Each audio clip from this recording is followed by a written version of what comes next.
Hello বন্ধুরা, সবাইকে welcome আমার আর একটা ব্লগে, আমার ডিজিটাল ডায়েরিতে। আশা করি তোমরা সবাই ভালো আছো আর তোমাদের ভালোবাসায় আমিও ভালো আছি। এই দেখুন বন্ধুরা, এখন আমরা যাচ্ছি কোথায় বলো তো? রথের মেলায়।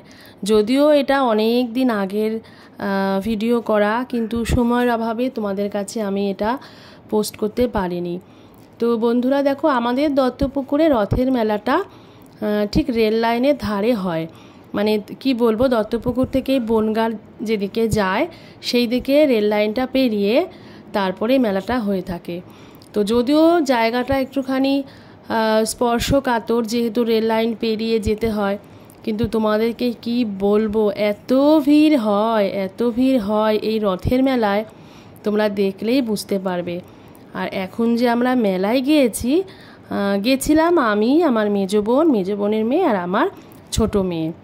তো এখন প্রায় রাত 10টা বাজে, দেখেই বুঝতে পারবে যে কি মারাত্মক এখানে ভিড় হয়।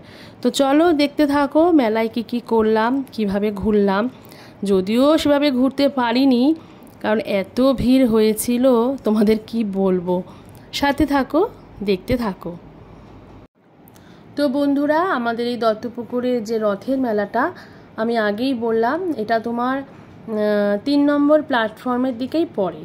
তো আমরা গিয়েছিলাম 1 নম্বর প্ল্যাটফর্ম থেকে, মানে এদিক থেকে লাইনটা ক্রস করে ওই পারে গিয়ে। আর যেহেতু এই মেলাটা 3 দিকে পথ, 3 দিক থেকেই আসা যায়। তো মেলার প্রথমেই আমরা যেদিক থেকে গেছিলাম, প্রথমেই দেখলাম ভুট্টার দোকান, তারপর জিলাপি, বাদাম, এগুলো বিক্রি হচ্ছিল। তারপরে যে এরকম হয় বিভিন্ন রকমের খেলনার দোকান। আর মেলায় একটা বিশেষত্ব হচ্ছে, আজকাল দেখেছি 20 টাকার দোকান, 30 টাকার দোকান। এইবারে কিন্তু মেলায় কোনো 10 টাকার দোকান আমি স্টল দেখলাম না। আর আমি যেটা একটা পলিসি নিয়ে প্রত্যেকবারই মেলায় যাই, তোমরা হয়তো আমাকে কি বলবে জানি না, আমি বাচ্চাদের যে খেলনার দোকান ওর সামনে বেশিক্ষণ দাঁড়াই না। আর দাঁড়াই হচ্ছে তোমার ওই 10 টাকার খেলনা বা 20 টাকার খেলনা, এরকম দোকানের সামনে আমি দাঁড়াই। তবে হ্যাঁ, এটা সব মায়েদের পক্ষে সম্ভব না, কারণ বাচ্চা যদি বেশি ধূর্ত হয় তাহলে তুমি তার কাছে জব্দ হবেই। আর আমার ছোট মেয়ে খুব একটা সেদিক দিয়ে পটু নয়, আর ওকে আমি বলে দিয়েছিলাম যে কোনো 2টো জিনিস তুমি পাবে। এবার আমি দেখছি, আমার খুব ভালোও লেগেছে। প্রত্যেকটা দোকানের সামনে যখনই যাচ্ছে ও দেখে নিচ্ছে, বলছে না তুমি তো 2টো জিনিস আমাকে দেবে, দেখি কি নেওয়া যায়। আর মেলায় বেসিক্যালি যাদের ভিড়টা হওয়া স্বাভাবিক, তাদের ভিড়টাই বেশি ছিল। একদম ইয়ং জেনারেশনদের কথাটাই আমি বলছি। এতটা রাত হয়ে গেছে তবু কিন্তু এদের ভিড়টাই স্বাভাবিক। আর সত্যি কথা বলতে কি, প্রথম দিন মানে রথের মেলার প্রথম দিন মেলায় এসে তোমার প্রয়োজনীয় জিনিস কেনাটা যেন অস্বাভাবিকই লাগছিল। আমার যদিও গৃহস্থালের টুকটাক কিছু জিনিসের দরকার ছিল, তো আমি ওদিকে আর কোনো ট্রাই করিনি, কারণ এত ভিড় ছিল এত রাতে এসে। আর এই দেখো, এই আর্টিফিশিয়াল ফুলগুলো সত্যি খুব মানে বেশ ভালো লাগছিল, চোখে লাগার মতন, খুব সুন্দর সুন্দর দেখতে ছিল। ঘর সাজানোর জন্য এগুলো বেশ ভালো। আর মেলায় আসলে কি হয়, এদের কালেকশানটা এতটাই বেশি থাকে, তো তোমার যেরকম পছন্দ, অনেকে তো ঘরের দেয়ালের সঙ্গে বা পর্দার সঙ্গে ম্যাচিং করে সব কিছু কেনে। তো এখানে আসলে মেলাতে আসলে অনেকটা মধ্যে তোমার পছন্দ মতন জিনিসটা তুমি কিনে নিতে পারো। এই দেখো বন্ধুরা, কি সুন্দর সুন্দর ফুলগুলো, তাই না? দেখতে বেশ, গোলাপগুলো না দেখতে একদম তোমার অরিজিনাল গোলাপের মতনই লাগছিল। ভাবছিলাম যে ঠিক আছে, দেখি উল্টো রথের আগে এসে 2-1টা কিনবো। আজকে অবশ্য আমি দেখেই গেলাম, কিছু তেমন কেনাকাটা করলাম না। আর এই যে গেটটা, এটা হচ্ছে মেলার একটা লাইটিং করা সুন্দর গেট। এই গেটটা মানে আমরা যেদিক দিয়ে গিয়েছিলাম কিছুটা যাওয়ার পরে গেটটা। আর এই দোকানগুলো হচ্ছে তোমার, এরা কোনো উঁচু জায়গায় পড়েনি, রাস্তার দুপাশ দিয়ে এরা নিচে বসেছিল। আমি ভাবছিলাম যদি বৃষ্টি হয় তাহলে এরা নিচে হয়তো বসতে পারবে না। আর একই রকমের দোকান তোমার যেগুলো বলছিলাম 30 টাকা দোকান। আর আমরা এবার এসে গেছি 3 রাস্তার মিডিলে বলতে পারো, 3 মাথার মোড় যেটাকে আমরা চলতি কথায় বলি, এখানেই হচ্ছে রথটা রাখা থাকে। আর এখানে এসে এই রথটা আমাদের, আমি ওখানে মাইকে অ্যানাউন্স হচ্ছিল, আমি শুনছিলাম এটা নাকি প্রায় তোমার কত বছর যেন বললো, প্রায় 300 বছরের পুরনো এখানে রথটা। আর এই রথটা যেখানে রাখা হয়, মানে যে বাড়ির থেকে প্রথম বার করা হয়েছিল, ওটাকে রথবাড়ি নামেই পরিচিত। তো এতটা হেঁটে আসার পর মেয়েরা কোনো কিছু খাওয়ার কিন্তু বায়না করেনি। এই স্প্রিং রোল মানে স্প্রিং পটেটো, এটা দেখার পরেই বায়না করলো।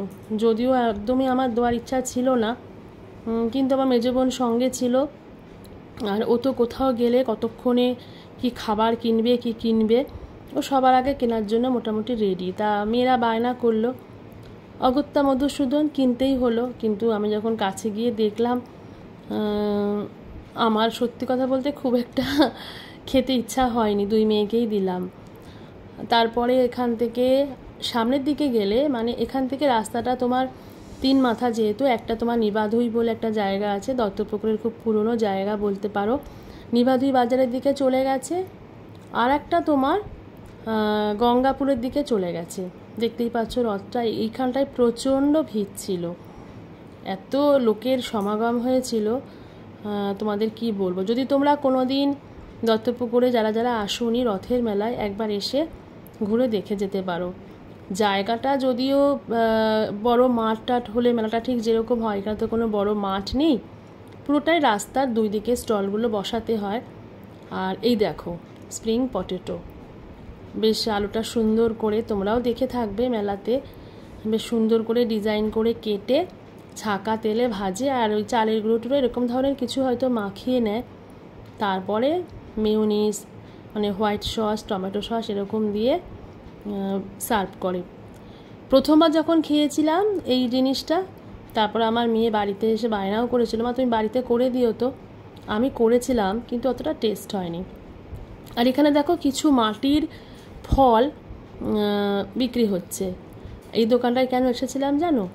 আমার ছোটো মেয়ের স্কুলে একটা প্রজেক্ট দিয়েছিল একটা মাটির ফল, তো আমি কি করলাম, এখান থেকে একটা শশা কিনে নিলাম।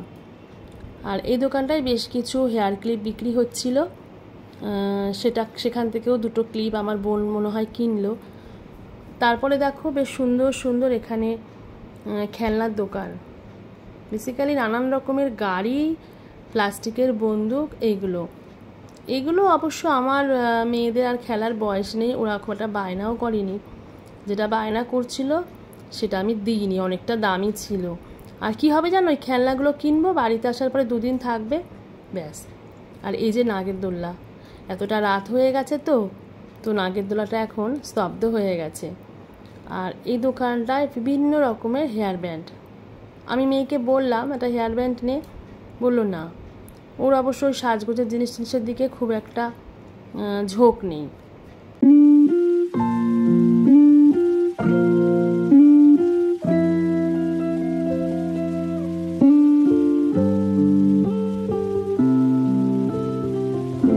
আর দেখো ওই যে ক্যাচার যে ক্লিপগুলো, আমি একটু অবাকই হলাম। কি বলতো বন্ধুরা, বেশ কিছুদিন আগে দীঘায় গিয়েছিলাম, তো ওখান থেকে গিয়ে আমি কিছু ক্যাচার নিয়ে এসেছিলাম।